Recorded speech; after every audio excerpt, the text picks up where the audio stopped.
Why do bad things happen to good people?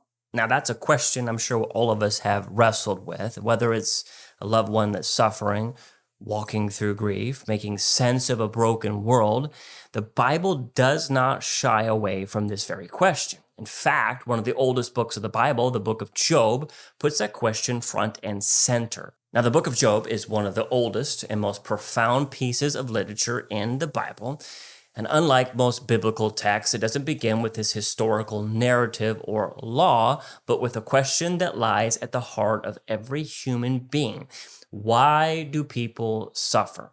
And does suffering always mean someone did something wrong? But the book of Job does not give us this neat and tidy answer that we desperately want. It gives us something much deeper and maybe even more powerful. So let's dive into the book of Job. Here's some context for us as we're reading along here. Job is set during the time of the patriarchs. This means Abraham, Isaac, Jacob. It takes place before the Exodus, and it's written primarily in Hebrew poetry.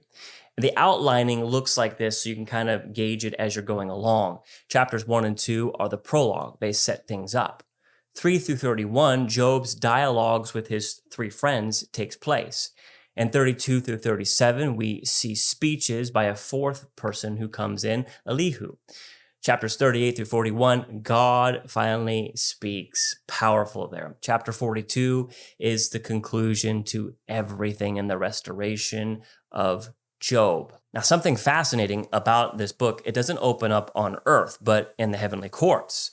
God is holding counsel with his heavenly host, and the Satan, literally the accuser here, appears before God. He challenges Job's righteousness, suggesting that Job only serves God because he's prosperous.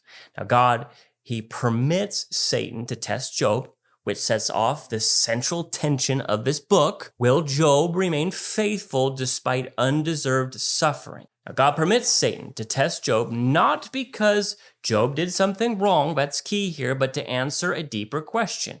Is God worthy of worship even when life falls apart? And a key takeaway at this point is this book is not about why bad things happen. It's about trusting God when they do. Now, as we're reading along, here's some flow of it to help us understand. Much of this consists of poetry and dialogue.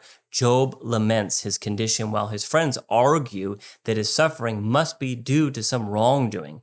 So their theology is rooted in retributive justice, meaning if you suffer, you've sinned. And Job, he insists that he's done nothing to deserve this. He cries out to God. But even Job starts to question God's justice at times. Everyone in the story is trying to make sense of suffering, and they all get it wrong at certain points. And just when it feels like Job's not going to get an answer, something incredible happens.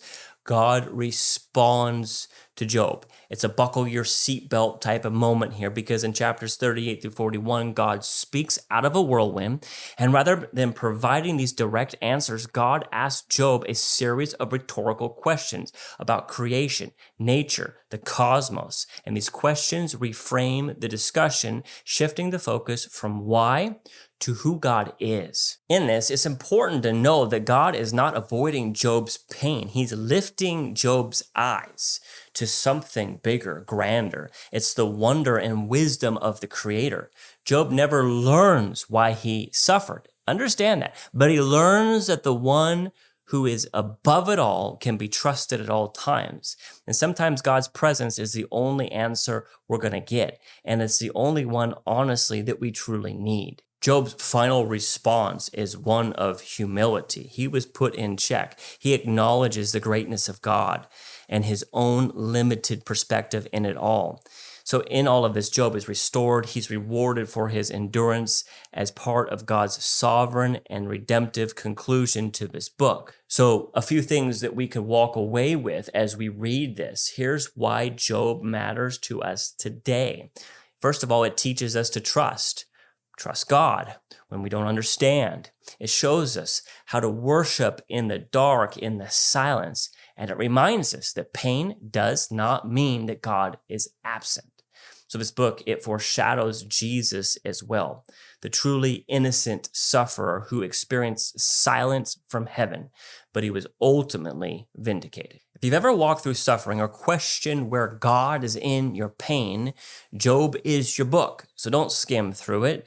Don't just skip certain parts. Let it shape your faith, your suffering, so that you can trust God whenever the storm of life comes. I would also encourage you to watch this week's Bible in a Year video that introduces the book of Job and the reading plan in there.